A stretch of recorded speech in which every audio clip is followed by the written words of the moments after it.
इसको करने दबाए थे। वही थे।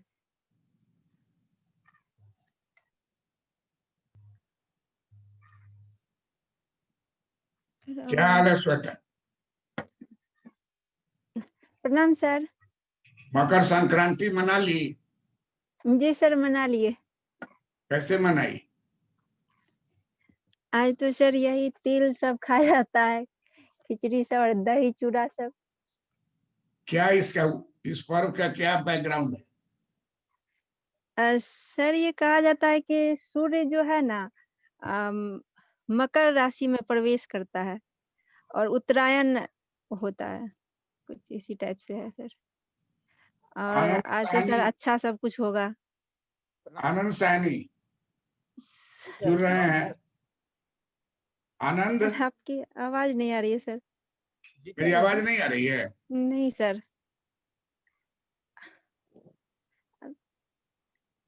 कभी कभी सर बहुत कम आने लगती है, कट कट के। अभी आ रही है? जी सर अब आ रही है। साहनी, जी सर। आवाज आ रही है? जी सर आ रही है सर। हाँ, मकर संक्रांति का तुमको शुभकामना। जी सर आपको भी शुभकामनाएं सर। पिछले क्लास हम लोग क्या पढ़े थे? Indifference curve sir. प्रॉपर्टीज पढ़े थे? नहीं सर नहीं सर एजम्पशन। एजम्पशन। लिखिए प्रॉपर्टीज ऑफ इंडिफरेंस कर्व।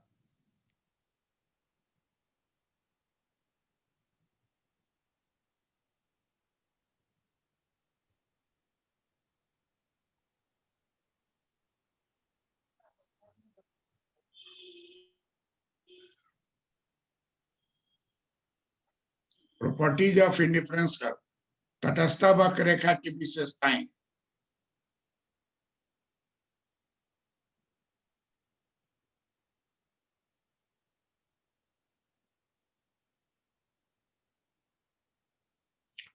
पहली विशेषता लिखिए,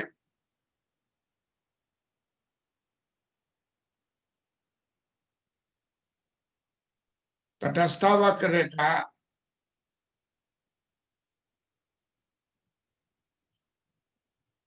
सदैव ऊपर से नीचे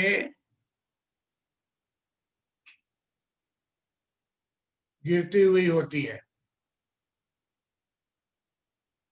सदैव ऊपर से नीचे गिरती हुई होती है।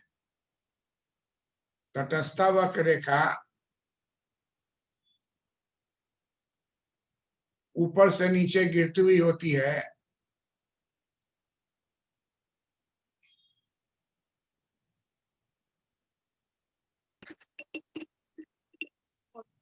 सोनी तुम्हारा लाइट का सेटिंग ठीक नहीं है, पीछे से लाइट दे रहा है।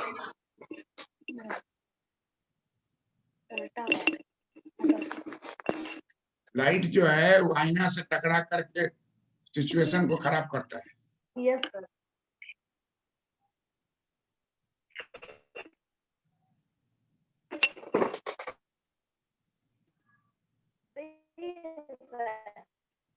मकर संक्रांति की शुभकामना। आपको भी सर। पहले ऑफलाइन जब रहता था, आज के दिन चिवड़ा लेकर के लड़का आता था, चिवड़ा और गुड़। जो गांव का है, घर का भी कुछ लोग था, लेकिन गांव में ज्यादा है, वहां से लाता था कि सर संक्रांति। अब ऑनलाइन है और ऑनलाइन परिस्थिति में बात करेंगे। तो पहली विशेषता इंडिफरेंस कर्व की विशेषता क्या है? इंडिफरेंस कर्व की पहली विशेषता है कि इंडिफरेंस कर्व ऊपर से नीचे दाहिनी ओर झुकती हुई गिरती हुई रेखा होती है। इंडिफरेंस कर्व ऊपर से नीचे दाहिनी ओर झुकती हुई रेखा होती है। इंडिफरेंस कर्व ऊपर से नीचे दाहिनी ओर झुकती हुई रेखा होती है। और इसका इक्वेशन हम लोग साबित करते हैं या कर चुके हैं, -dy/dx। इसका अर्थ होता है निगेटिव स्लोप। इसका अर्थ होता है निगेटिव स्लोप। तटस्थ वक्र रेखा का निगेटिव स्लोप होता है। जहां कहीं भी निगेटिव स्लोप आएगा वहां इक्वेशन हम लोग पुट कर देंगे और साबित कर देंगे, जो भी हम बोर्ड पर बताएंगे। जो सिखाए हुए हैं हर हाल में कॉपी पर लिखना ही है, कहाँ लिखना है उस जगह खोजना है।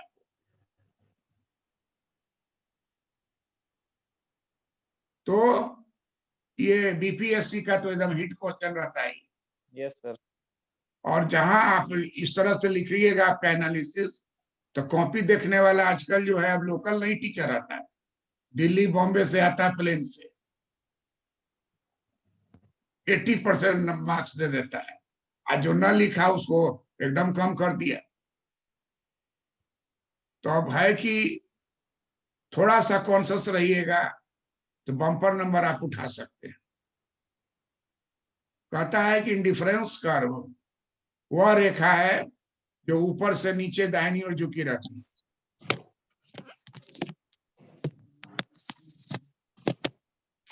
मनीषा जी प्रणाम सर। हाँ, किसी भी इंटरव्यू में पूछ देगा इंडिफरेंस कर्व क्या है, जी तो आप बोलेंगे कि इंडिफरेंस कर्व वह रेखा है जी जिसके सभी बिंदुओं पर समान संतुष्टि मिलती है। जी अगर आपसे पूछ दिया कि इंडिफरेंस कर्व में dy बाई dx का क्या उपयोग है, तो आपका जवाब होगा श्रीमान dy बाई dx का उपयोग इसलिए होता है वो स्लोप को बतलाता है, और इंडिफरेंस कर्व का स्लोप जो है वो निगेटिव स्लोप, उसको हम साबित कर सकते हैं। जानते हैं कमीशन में आपको कागज दे देगा, इंटरव्यू में क्लिप दे देगा, लिख के दिखाइए, तो पेंसिल और कागज देगा, झट से लिख दीजिए इक्वेशन डी बाई डी। यही डी बाई dx जो है निगेटिव स्लोप है, और यही निगेटिव स्लोप से इंडिफरेंस कर्व ऊपर से नीचे दाहिनी ओर झुकती है। जी सर। ऊपर से नीचे दाहिनी ओर क्यों झुकी रहती है, इसी में बहस करेगा। आपके इंटरव्यू में, बीपीएससी के इंटरव्यू में लोकल कोई नहीं रहता है, जान लीजिए, बहुत ऑनेस्टी हो गया है। दिल्ली से, इलाहाबाद से, मुंबई से टीचर लोग आते हैं। जी सर। तो आपसे पूछ देगा कि भाई dy बाई dx का क्या उपयोग है इंडिफरेंस कर्व। अब श्रीमान dy बाई dx जो है स्लोप को बतलाता है, और इंडिफरेंस कर्व का स्लोप जो है dy बाई dx माइनस होता है, इसलिए इंडिफरेंस कर्व सदैव ऊपर से नीचे दाहिनी ओर झुकी रहती है।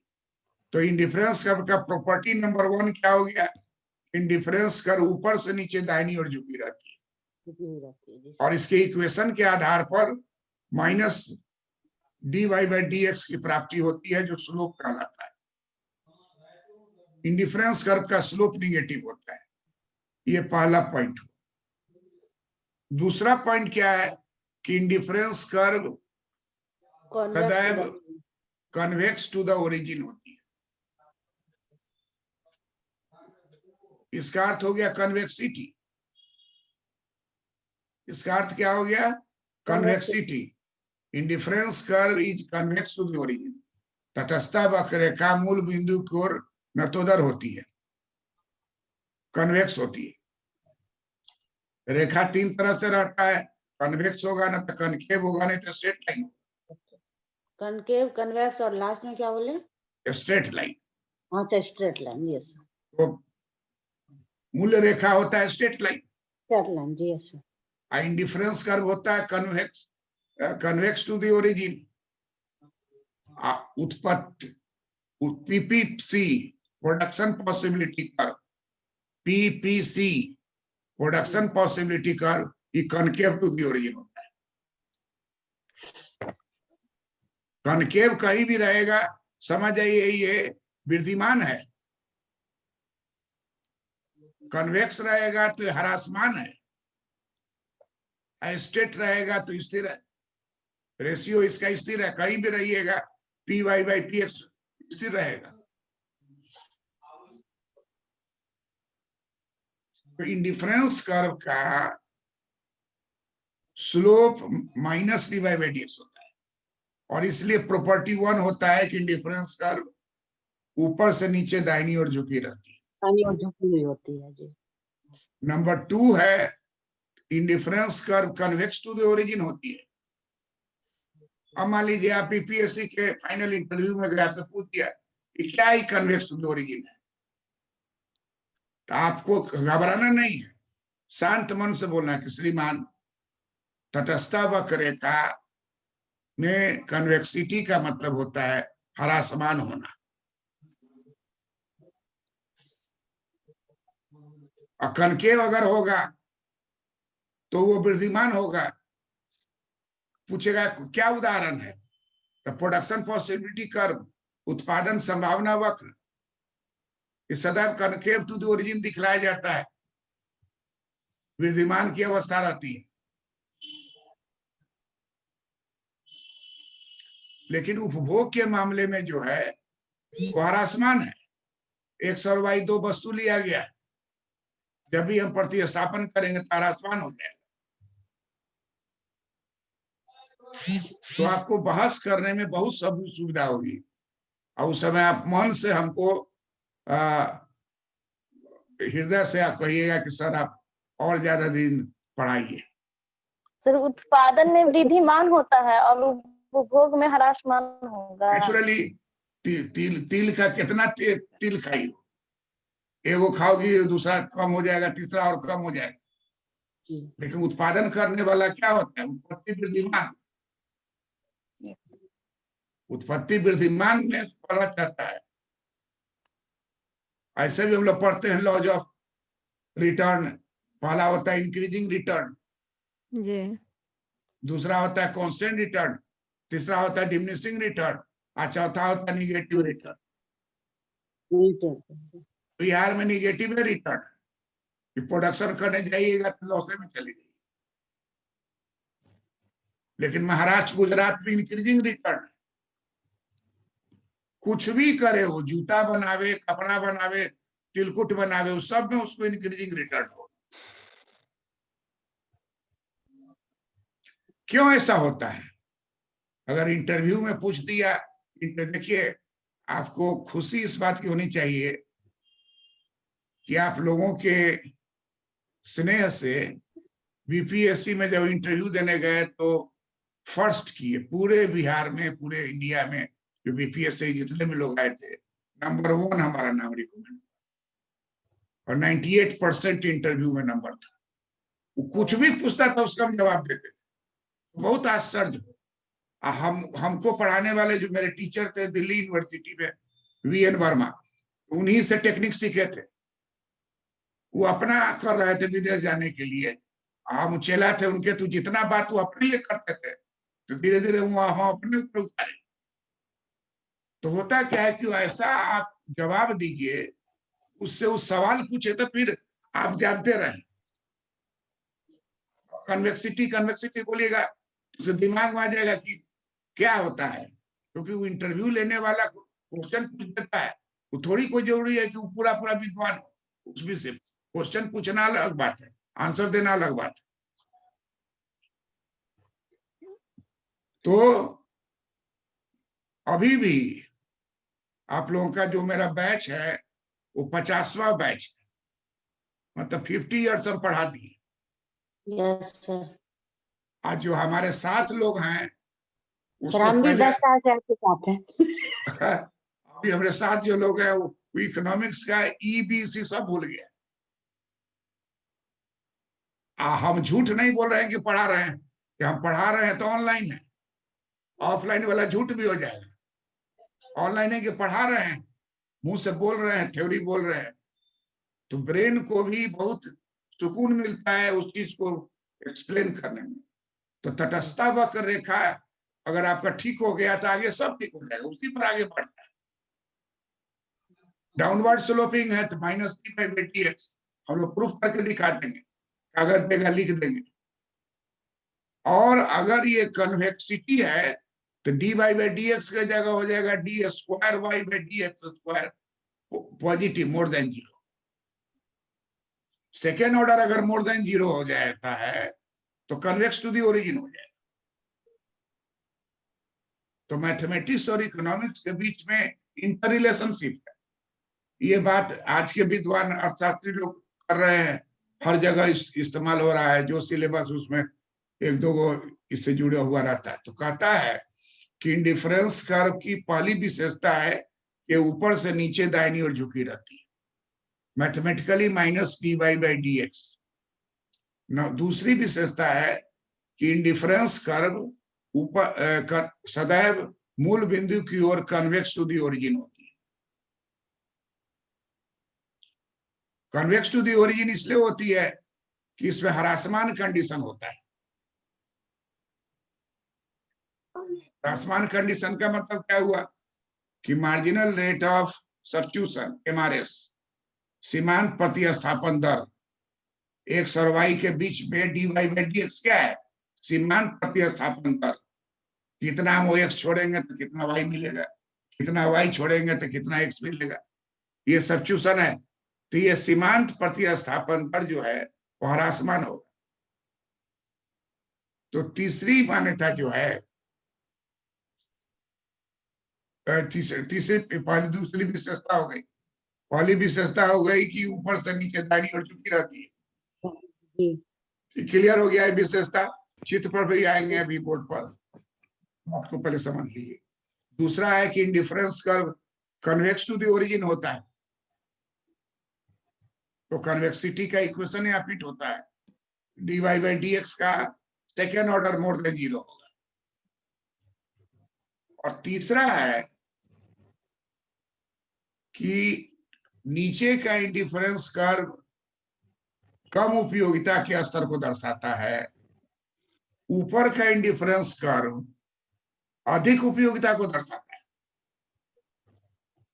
नीचे का इंडिफरेंस कर्व कम उपयोगिता को दर्शाता है और ऊपर का इंडिफरेंस कर्व अधिक उपयोगिता को दर्शाता है।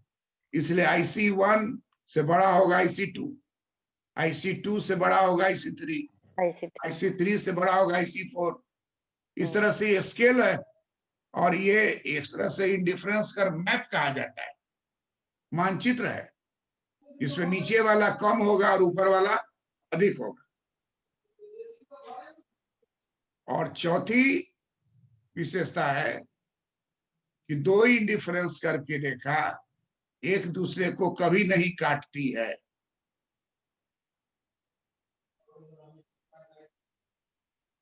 दो इंडिफरेंस कर्व की रेखा कभी भी एक दूसरे को नहीं काटेगी। अगर काट दिया, अगर काट दिया तो निष्कर्ष मूर्खतापूर्ण होगा। निष्कर्ष क्या होगा? मूर्खतापूर्ण होगा। अब इन्हीं सब बातों को आपको हम अब बोर्ड पर दिखाएंगे।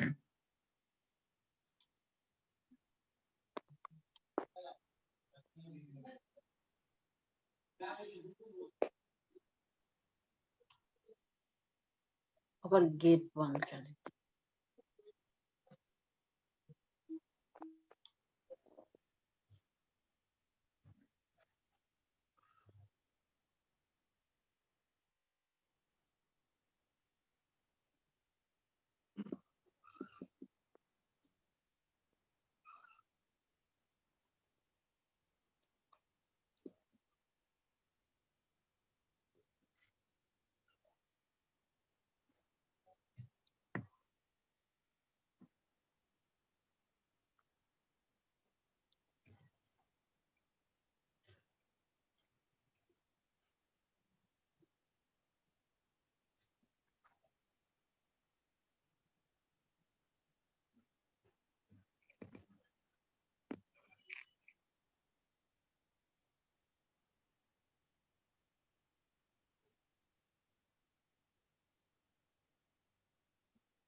ऊपर से नीचे, दाहिनी ओर झुकी हुई होती।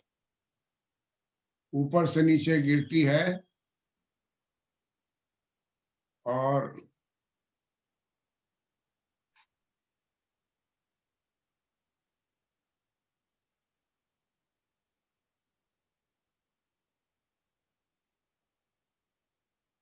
दाहिनी ओर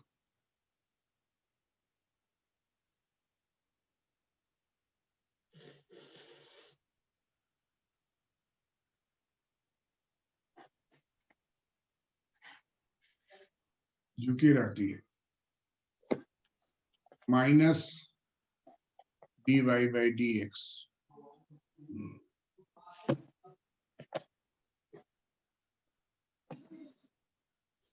निगेटिव स्लोप।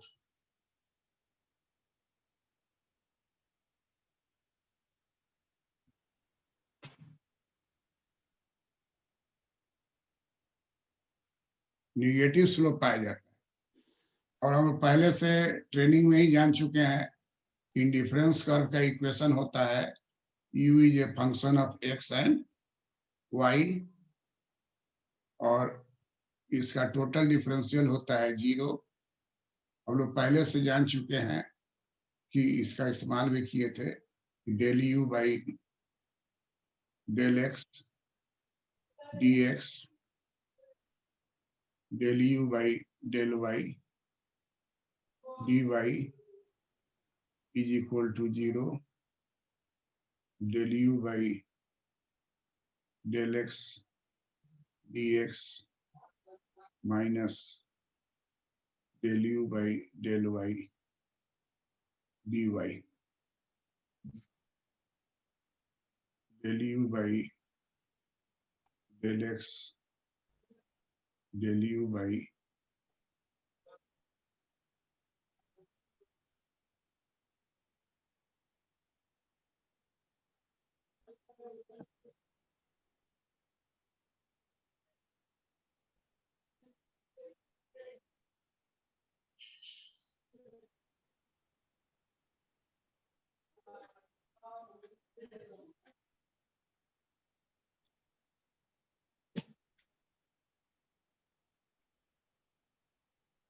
ऐसा आंख भरा के देख रही है।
इसी को बोलते हैं ऋणात्मक ढलान।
इंडिफरेंस कर्व का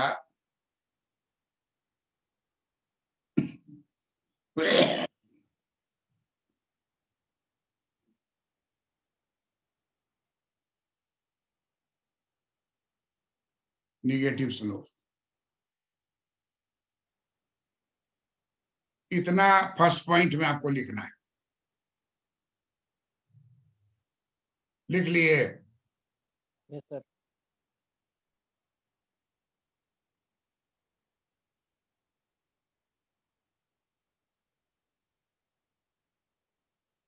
मनीषा लिख ली? बोर्ड पर का लिख ली मनीषा? सोनी लिख ली? Yes sir. Anand? Yes sir, लिख लिया।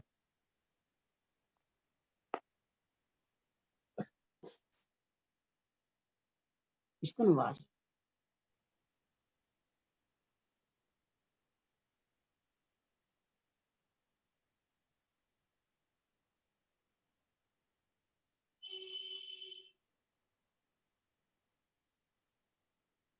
तटस्थ वक्र रेखा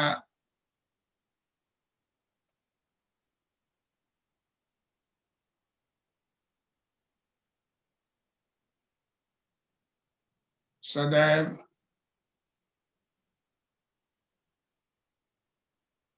convex to the origin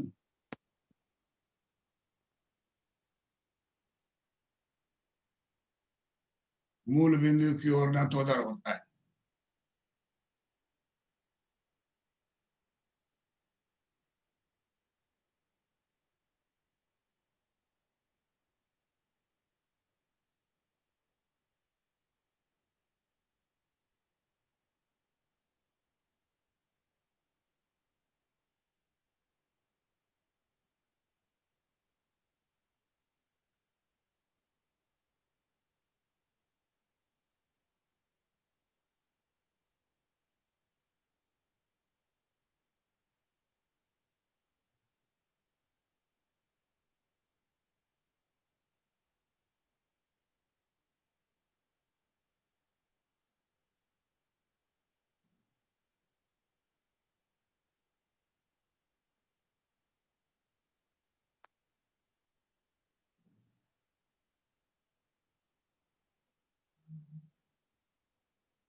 A straight line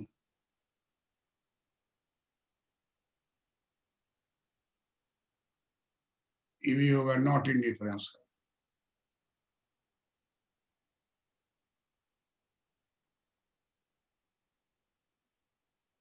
D square Y D X square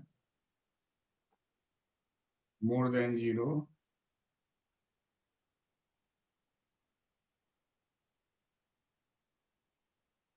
convexity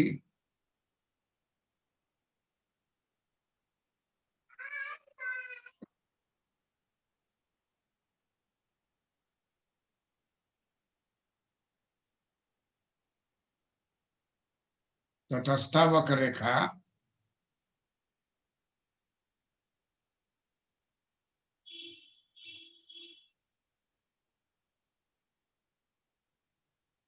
सदैव कनकेव सदैव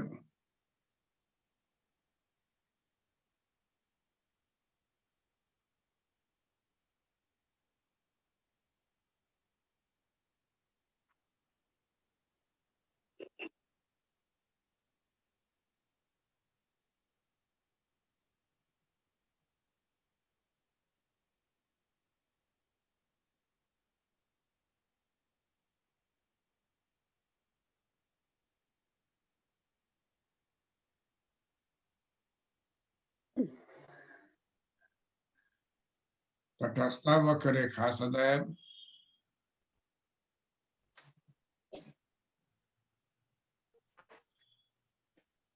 convex,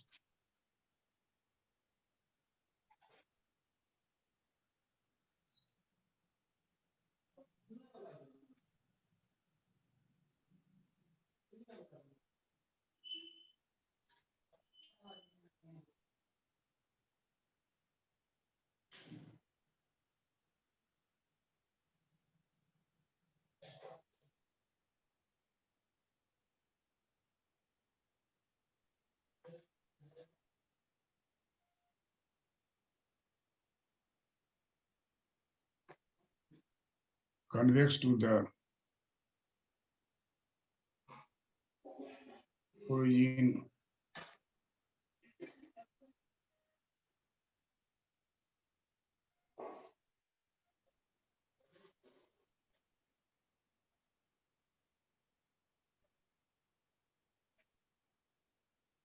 क्योंकि minus dy by dx, minus dy by dx slope indifference curve का रहता है।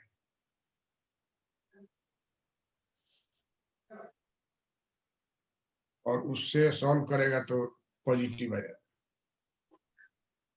ये पॉइंट नंबर 2 जो है प्रॉपर्टी का, उसमें ये लिखेंगे।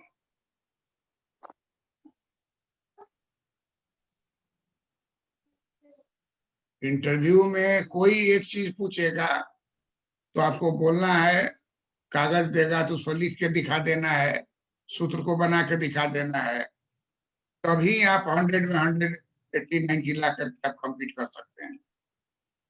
वाइवा में अच्छा होना तब अच्छा होता है जब मेंस की तैयारी का बेसिस उसका मजबूत होता है। तो ये दूसरा हो गया। ये क्लियर है? Yes sir. सब आदमी उतार लिए इसको? Yes sir. Yes, sir. आनंद, जी सर। सोनी तुम्हारा यस सर, हो गया है। हो गया। तो अब नेक्स्ट हम लोग चलते हैं पॉइंट नंबर 3 पर। तीसरा क्या है? ये बड़ा आसान है कि नीचे का उपभोक्ता ऊपर के उपभोक्ता नीचे का इंडिफरेंस कर्व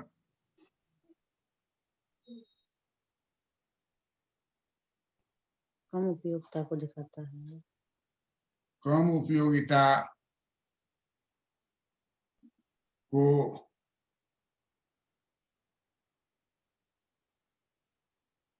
दर्शाता है तथा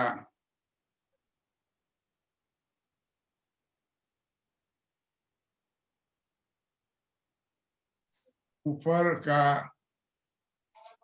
इंडिफरेंस कर्व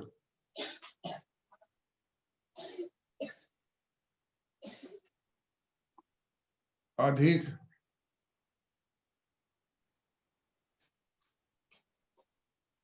उपयोगिता को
IC1 से बड़ा होगा IC2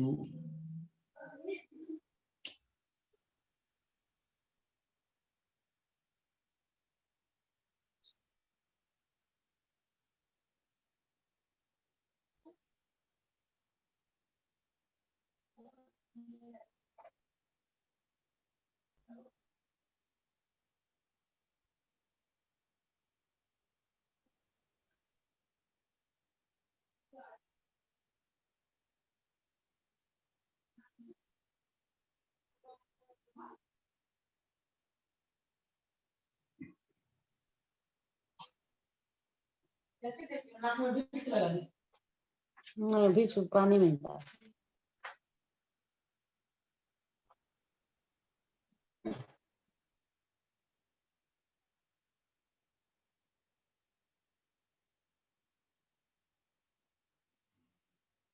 जैसे जैसे हम लोग ऊपर इंडिफरेंस कर्व पर बढ़ते जाते हैं, वो ऊपर की ओर बढ़ता चला जाता है।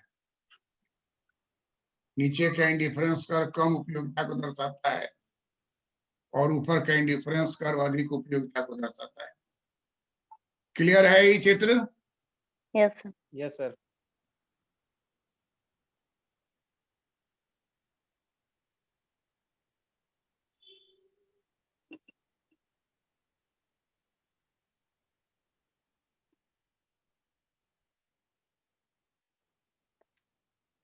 दो इंडिफरेंस कर्व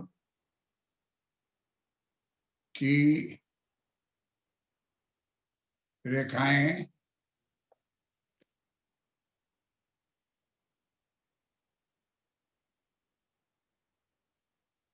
एक दूसरे को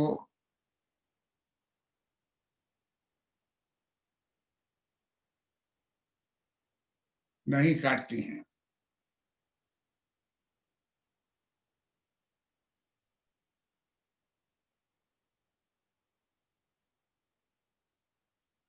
अगर काट देगी, अगर काट देगी तो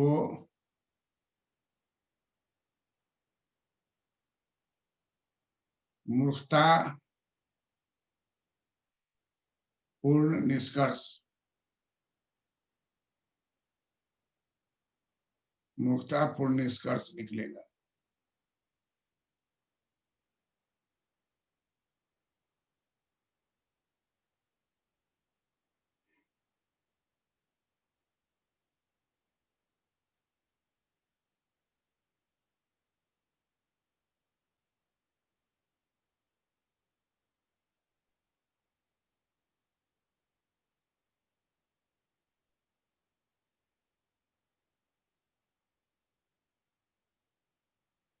और जैसे काट दिया, देखिए क्या प्रॉब्लम हो गया कि यहाँ पर दोनों का इंटरसेक्शन है, एफ पॉइंट है। एक लकीर यहां से गिरा दीजिए तो ये हो गया मान लीजिए बी और ये हो गया सी।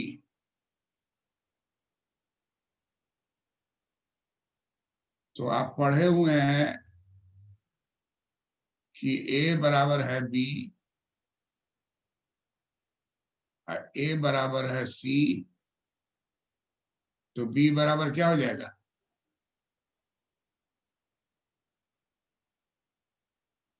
ए बराबर है बी, ए बराबर है सी, तो बी बराबर कितना हो जाएगा? सर सी हो जाएगा, बी बराबर सी हो जाएगा। आनंद? बी बराबर सी होगा। बी बराबर सी होगा। अब यहां मान लीजिए हम लोग लिखते हैं 10x, यहां भी लिखते हैं 10x,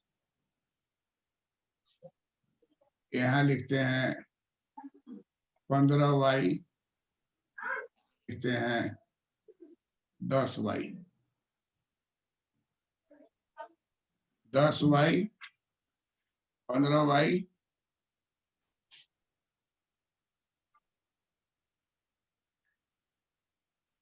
OX OY। अब आप देख रहे हैं कि बी बिंदु पर क्या है? 10x प्लस 10y है। और सी बिंदु पर क्या है?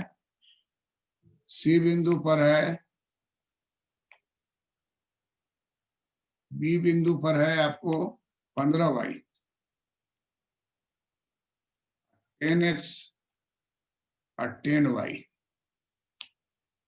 तो b बराबर c होगा, तो हो जाएगा 10x plus 15y is equal to 10x plus 10y।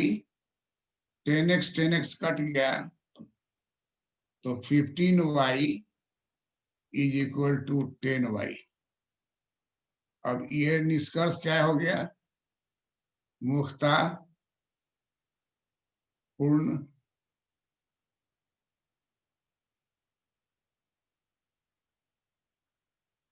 निष्कर्ष। इसलिए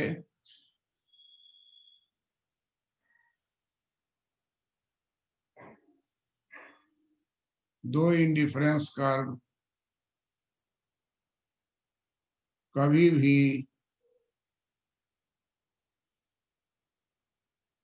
एक दूसरे को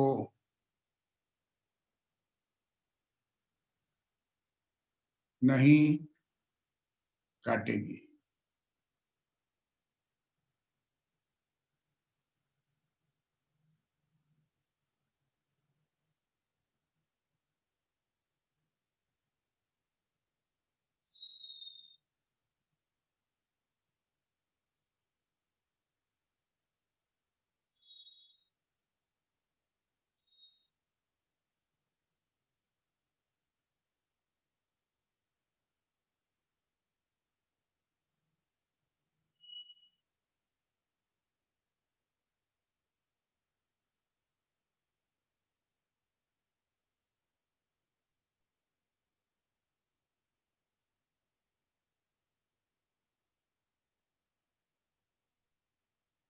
एक्स वस्तु और वाई वस्तु का ये है, तो कहीं भी टच कर गया जाए एक कर्व दूसरे कर्व से, तो सारा इंडिफरेंस कर्व आपका गड़बड़ हो जाएगा और आपका मैप गलत हो जाएगा। कभी भी एक इंडिफरेंस कर्व को दूसरे इंडिफरेंस कर्व से कटिंग नहीं करना चाहिए। दोनों का अलग अलग होगा, दोनों कन्वेक्स होगा, एक के ऊपर एक बनेगा। नियम को वायलेट आप नहीं कर सकते। इसलिए दो इंडिफरेंस कर्व की रेखा एक दूसरे को नहीं काटती है। अगर कोई काटने का कोशिश करेगा तो इंडिफरेंस कर्व के कटने से मूर्खतापूर्ण निष्कर्ष आएगा। इसलिए जे.आर. हिक्स ने कहा है कि दो इंडिफरेंस कर्व जब भी खींचिए, एक नीचे होगा एक ऊपर होगा। अगर इसको वायलेट कीजिएगा, कटिंग कर दीजिएगा, तो फिर इंडिफरेंस कर्व जो है वो मूर्खतापूर्ण निष्कर्ष देगा। यही हो गया आपको प्रॉपर्टीज ऑफ इंडिफरेंस कर्व। इसी को क्या कहेंगे? Properties of indifference curve. Question हो गया, क्वेश्चन रहेगा डिफाइन इंडिफरेंस कर्व। तो शुरू वाला बात सब लिख दीजिएगा, प्रॉपर्टीज ऑफ इंडिफरेंस कर्व। तो इंडिफरेंस कर्व का प्रॉपर्टीज दीजिएगा और प्रॉपर्टीज लिखने के बाद लिखिएगा कि इन सब प्रॉपर्टीज जो है निम्नलिखित 3 मान्यताओं पर आधारित है। और तब मान्यता भी पीछे लास्ट में डालिएगा जो बता चुके हैं कि चार मान्यता, नॉन सैटिटी, नॉन-सैटिटी, कंटिन्यूटी और ट्रांजिटिविटी और सीमांत ह्रासमान सीमांत प्रतिस्थापन। That's all. ये उतार लिए? Yes sir. सर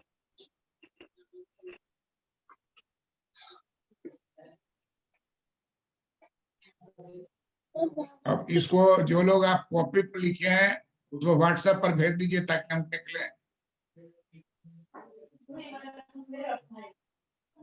लिखने के बाद अपना नाम भी लिख दीजिए ताकि बहुत सारा में कंफ्यूजन नहीं हो। तो आपका रहता है ऊपर भी तो रहता ही है।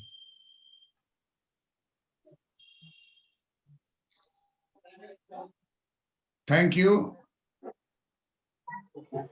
ठीक। leave the meeting. प्रणाम सर। प्रणाम सर। रहिए, प्रणाम सर। प्रणाम अच्छा से कीजिए सबको। नाम नहीं सर कि